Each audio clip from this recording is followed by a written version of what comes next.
விசிகாவை தொடர்ந்து IUML Indian union முஸ்லீம் league கட்சியும் தாவேகாவுக்கு ஆதரவு தெரிவித்திருக்கிறது. ஐயுஎம்எல் கட்சியும் தாவேகாவுக்கு நிபந்தனையற்ற ஆதரவு தெரிவிப்பதாக தகவல் கிடைத்திருக்கிறது.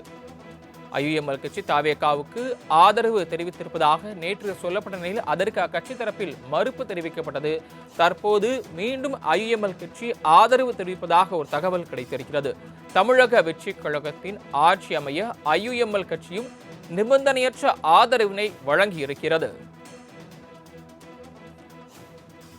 முக்கிய செய்தியாக பார்த்துக் கொண்டிருக்கிறோம். தற்போது தாவேகாவுக்கு ஆதரவு நிபந்தனையற்ற ஆதரவு வழங்குவதாக ஐயுஎம்எல்லும் தெரிவித்திருக்கிறது. கூடுதல் விவரங்களை செய்தியாளர் நௌசாத் வழங்க கேட்கலாம். நௌசாத், ஐயுஎம்எல் கட்சியும் தாவேகாவுக்கு நிபந்தனையற்ற ஆதரவு வழங்கியிருப்பதாக தகவல் கிடைத்திருக்கிறது. கூடுதல் விவரங்கள் என்ன? ஐயுஎம்எல் நிலைப்பாடு என்னவாக கூறியிருக்கிறார்கள்? வணக்கம் சரவணன். பல்வேறு இழுபறிக்கு பிறகு தற்போது இந்தியன் யூனியன் முஸ்லீம் கட்சி தற்போது தாவேகாவிற்கு ஆதரவு தெரிவித்திருப்பது மிக முக்கிய நிகழ்வாக பார்க்கப்படுகிறது. ஏனென்றால் நேற்று அது ஆதரவு இல்லை என்ற கடிதத்தை வெளியிட்டார். நேற்று நிர்மல்குமார் மற்றும் முஸ்தபா நேரடியாக சந்தித்து ஐஎம்எல் ஆலோசனை மேற்கொண்டார்கள். அதை அவர் ஒற்றுக்கொள்ளவில்லை. மேலாக குறிப்பாக திமுகவுடனே கூட்டணி தொடரும் என தெரிவித்து குறிப்பாக சட்டப்பேரவையில் பெரும்பான்மை நிற்கும் போது அதன் தொடர்பான எங்களுடைய தன்னதை தெரிவிப்போம் என்ற கடிதத்தை தெரிவித்தார்கள். இருந்த போதிலும் கூட தற்போது தொடர்ந்து அந்த பேச்சுவார்த்தை என்பது நடைபெற்றது. செங்கோட்டையன் உள்ளிட்ட மூத்த தலைவர்கள் அந்த ஆலோசனையை மேற்கொண்டார்கள். அருண்ராஜுவிடம் மேற்கொண்ட பிறகு தற்போது அதிகாரப்பூர்வமாக ஆதரவு தெரிவித்து அன்கண்டிஷனல் சப்போர்ட், அதாவது நிபந்தனையற்ற ஆதரவை தெரிவித்திருப்பது மிக முக்கிய ஒன்றாக பார்க்கப்படும். என்றால் அந்த கடிதம் தெரிவித்திருக்கும் என்றால் குறிப்பாக ஜனநாயகமான மதச்சார்பற்ற, மிக முக்கியமாக மதச்சார்பற்ற ஆட்சி அமைக்க வேண்டும் தெரிவித்திருக்கார்கள். மேலும் அது கடிதம் தெரிவித்திருக்கும் என்றால் தேசிய தலைவர் அவர்களுக்கு அறிவுறுத்தல்படி இந்திய யூனியன் முஸ்லீம் லீக் மற்றும் துணை தலைவராகிய நாங்கள் அதன் தலைவர் மற்றும் சட்டமன்ற கட்சி தலைவரான திரு ஜோசப் விஜய் தலைமையிலான தமிழக வெற்றி கழகத்திற்கு தமிழ்நாட்டில் அரசு அமைப்பதற்கான நிபந்தனையற்ற ஆதரவை இதன் மூலம் தெரிவித்துக் கொள்வதாகவும் 23 ஏப்ரல் 2020 அன்று நடைபெற்ற சட்டமன்ற தேர்தல் முடிவுகளை தொடர்ந்து தமிழ்நாட்டு மக்களுக்கு நிலையான மதசார்பற்ற மற்றும் ஜனநாயக ஆட்சி வழங்கும் நோக்கில் இந்த ஆதரவு வழங்கப்படுகிறது எனவும், மேலும் மேலே குறிப்பிட்ட எங்களது ஆதரவை தங்களது பதிவில் எடுத்துக் கொள்ளுமாறு அன்புடன் கேட்டுக்கொள்வது இல்லாமல் மேலும் இதை 2 சட்டமன்ற உறுப்பினர்கள் ஷாஜகான் மேலும் சையத் பாரூக் இருவருமே தன்னுடைய கடிதத்தை குறிப்பிட்டு சீலிட்ட அந்த அதிகாரப்பூர்வமான கடிதத்தை வெளியிட்டிருக்கிறார்கள். அந்த அடிப்படையில் பார்க்கும்போது பல்வேறு இழுபறிக்கு நடுவில் தற்போது ஐயுஎம்எல் கட்சி ஆதரவு தெரிவித்திருக்கிறது. திமுகவிலிருந்து பல ஆண்டுகளாக தொடர்ந்து கூட்டணியில் பயணித்து வந்த இந்தியன் யூனியன் முஸ்லீம் லீக் தன்னுடைய கூட்டணியை முடித்திருக்கிறதா என்ற கேள்வி இருந்திருக்கிறது. என்றால் திமுக தொடர்ந்து பல ஆண்டுகளாக அந்த கூட்டணி என்பது நீடித்து வருகிறது.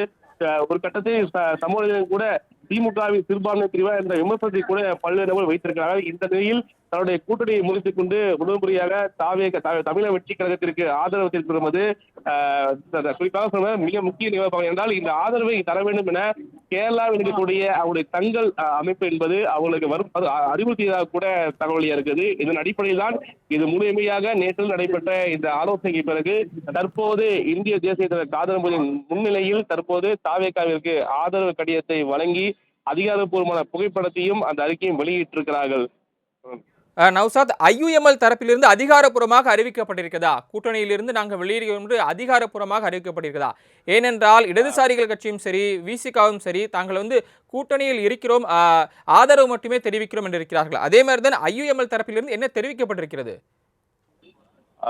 இந்திய முஸ்லிம் சார்பாக கூட்டணியில் வெளியேறுகிறோம் என தெரிவிக்கவில்லை. ஆனால் நிபந்தனையற்ற ஆதரவு தெரிவித்திருக்கிறார்கள். ஆனால் கம்யூனிஸ்ட் கட்சியை பொறுத்தவரைக்கும் ஆதரவு தெரிவித்தால் கூட நாங்கள் அமைச்சரவையில் இடம்பெற மாட்டோம், ஆனால் ஆதரவு தெரிவிக்கும் என திட்டவட்டமாக தெரிவித்து விட்டார்கள். ஆனால் அவர் கடிதத்தில் கூட அதே போல அந்த கடிதத்தில் பார்க்க முடியுது. அவர்கள் குறிப்பிட்டிருந்தது அந்த ஜனநாயக ஆட்சிக்கு நாங்கள் ஆதரவு தெரிவித்தார்கள். இருந்த போதிலும் கூட இவர்களுக்கும் அமைச்சரவை இட வேண்டும் என பல கோரிக்கையை வைத்ததாக கூட பார்க்க முடியுது. இருந்த போதிலும் ஐயுஎம்எல் பொறுத்தவரைக்கும் மிக முக்கியமாக கடந்த காலத்தை ஒப்பிட்டு பார்க்கும்போது தொடர்ந்து திமுகவில் ஒரு பிரதான கட்சியோடு அதை கூட்டணி இருந்தார்கள். ஆனால் அதை தாண்டி மற்றொரு கட்சியோட கூட்டணி என்பது இதுவரைக்கும் இல்லாத சூழல் ஒரு தமிழக வரலாற்றில் இல்லை. அப்படி இருக்கும்போது இந்த முடிவை இந்திய தேசிய முஸ்லீம் எடுத்திருக்கிறது என்பது மிக முக்கிய, அதாவது இந்த தருணத்தில் மிக முக்கிய நிகழ்வாக பார்க்கப்படுகிறது. அதனாலதான் அவர்கள் அந்த கடிதத்தை வெளியிட்டிருக்கிறார்கள். அந்த அறிக்கையை பார்க்கும்போது அவர் பத்திரிகா சந்திப்பில் அதிகாரப்பூர்வமாக, அதாவது வெளியிலிருந்து ஆதரவு தெரிவிப்போமா அல்ல அமைச்சர் இடம்பெறுமா அல்லது நிபந்தனையற்ற ஆதரவா என்ற உள்ளிட்டவர்களை பத்திரிகா சந்திப்பில் தேசிய தலைவர் காதர் மொய்தீன் தெரிவிப்பார் எதிர்பார்க்கப்படுகிறது. நௌசாத், நமது கேள்வி என்னவென்றால் ஐயுஎம்எல் திமுகவுடனான கூட்டணி நிலைப்பாடு என்ன, அது குறித்து அதிகாரப்பூர்வமாக என்ன தெரிவித்திருக்கிறார்கள்? ஐஎம்ஐ பொறுத்தவரைக்குமே நேற்று இரவு பத்திரிகை சந்திப்பது கூட தொடர்ந்து திமுகவில் தான் நாங்கள் நீடித்துக் கொண்டிருக்கிறோம், திமுக கூட்டணி வெளிவரவில்லை. அந்த அடிப்படையில் தான் திமுக தலைவர் முன்னாள் முதல்வர் ஸ்டாலின் அவர்கள் நேற்று இரவு சந்தித்து அவர்கள் ஆலோசனை மேற்கொண்டார்கள். பல இழுபறிக்கு பிறகுதான் இந்த முடிவு எடுக்கப்பட்டிருக்கிறது. ஏன்னா ஐஎம்ஐ இரண்டாம் கட்ட தலைவர் அனைவருமே ஆட்சியிலும் அதிகாரம் பங்கு கிடைக்கும் பொழுது இந்த கூட்டணிக்கு செல்வது என்ற கேள்வியை கூட நேற்றிலிருந்து தொடர்ந்து அந்த கேள்வி எழுப்பியதாகவும், அந்த அடிப்படையில் பார்க்கும்பொழுது பல்வேறு யோசனைக்கு பிறகுதான் இந்த முடிவு எடுத்தது பார்க்கப்படுகிறது. அப்படி இருக்கும் பொழுது திமுக கூட்டணியில் வெளிவந்து விட்டால்தான் இந்த கேள்வி எழுது. ஏன்னா திமுக கூட்டணி நீண்டி தொடர்கிறோம் என்ற அதிகாரப்பூர்வமான அந்த அறிவிப்பையும் பத்திரிகை அறிவிப்பையும் அவர் தெரிவிக்கவில்லை. அவ்வாறு பார்க்கும்போது அவர் வெளியிடக்கூடிய கடிதத்தில் அன்கண்டிஷனல் சப்போர்ட் மேலும் மதச்சார்பற்ற ஜனநாயக கூட்டணி அமைவதற்கு நாங்கள் முழுமையாக ஒத்துழைப்போம் என்ற கருத்தையும் தெரிவித்து, குறிப்பாக ஜோசப் விஜய் முதல்வராக பதவியேற்கிறதுக்கு எங்கள் முழு ஆதரவை தெரிவிப்போம் கருத்து தெரியாது பற்றி அறிக்கை வெளியிட்டிருப்பது தான் மிக முக்கிய ஒன்றாக பார்க்க முடியுது. அவ்வாறு இருந்தாலும் கூட ஒரு கட்சியில் இருந்து கொண்டு மற்றொரு கட்சிக்கு ஆதரவும் சட்டமன்ற ஆதரவும் தெரிவிப்பது என்பது சாத்தியமில்லை. ஆனால் திமுக கூட்டணியிலிருந்து வெளிவந்து விட்டதாகவே பார்க்க முடிகிறது.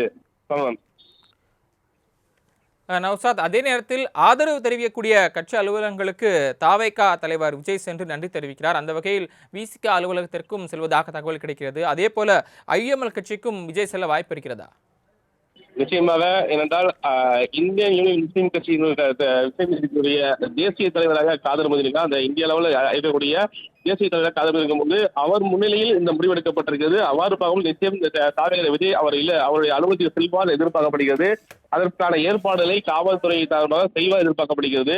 ஏனென்றால் தொடர்ந்து தனக்கான ஆதரவு தெரிவித்த ஒவ்வொரு கட்சி தலைவர்களையும் தாவேகா தலைவர் விஜய் நேரடியாக சந்தித்து அதுக்கு அதாவது நன்றி தெரிவித்தார். நேற்று இரு கம்யூனிஸ்ட் கட்சியினுடைய அலுவலகத்தில் சென்று பார்க்க முடியுது.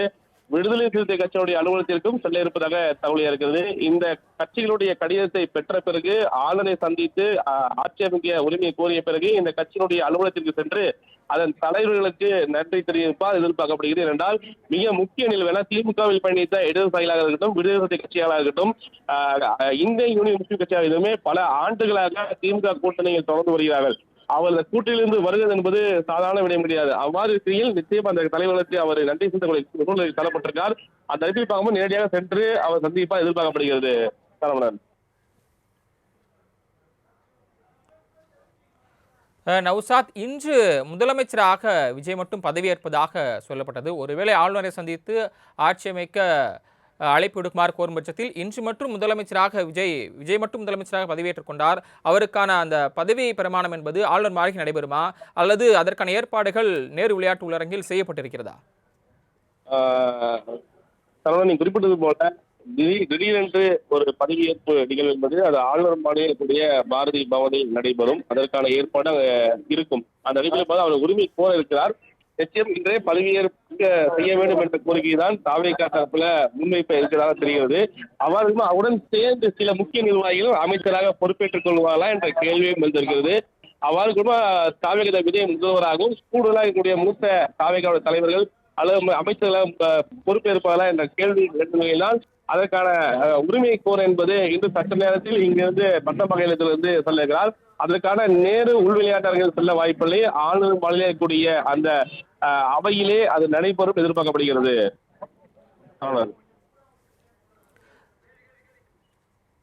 நௌசாத், இதனைத் தொடர்ந்து விசிக தலைவர் திருமாவளவன் செய்தியாளர்களை 4 மணிக்கு மேல் சந்திப்பார் என்று சொல்லப்பட்டது. செய்தியாளர் சந்திப்பு நடைபெற வாய்ப்பு இருக்கிறதா? எங்கு நடைபெறுகிறது? விடுதலை சிறுத்தை கட்சியினுடைய தலைமை அலுவலகத்தில் தொடர்ந்து இன்று காலை பத்திரிகா சந்திப்பு நடைபெறும் என அறிவித்திருந்தார்கள்.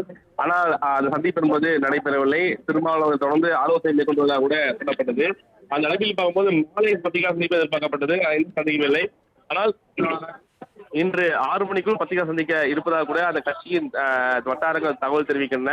பத்திரிகையால் தயார் நிலையில் இருக்கிறார்கள். திருமாவளவன் என்ன சொல்ல போகிறார், ஏன் இந்த தாமதத்துக்கான காரணம், திமுக கூட்டணியிலிருந்து விலகி தாவேகாவிற்கு ஆதரவு தெரிவிக்க காரணம் என்ன உள்ளிட்டவை குறித்து விளக்கமாக திருமாவளவன் விளக்குவாரா என்ற கேள்வியும் எழுந்திருக்குது. அந்த மிகுந்த எதிர்பார்ப்பு இடையில் பத்திரிகையாளரும் காத்திருக்கிறோம். அவர் என்ன சொல்ல போகிறார் திருமாவளவன். பல ஆண்டுகளாக குறிப்பாக திமுக கூட்டணி இருந்தார்கள். கூட்டணியில் இருந்து கொண்டு குறிப்பாக தாவேகா விஜய் பல்வேறு விமர்சனத்துக்கும் உள்ளாக்கப்பட்டிருக்கிறார். இந்த நிலையில் அவர் என்ன பத்திரிகை சந்திக்க போற எதிர்பார்ப்பு கூடியிருக்கிறது. சரவணன்.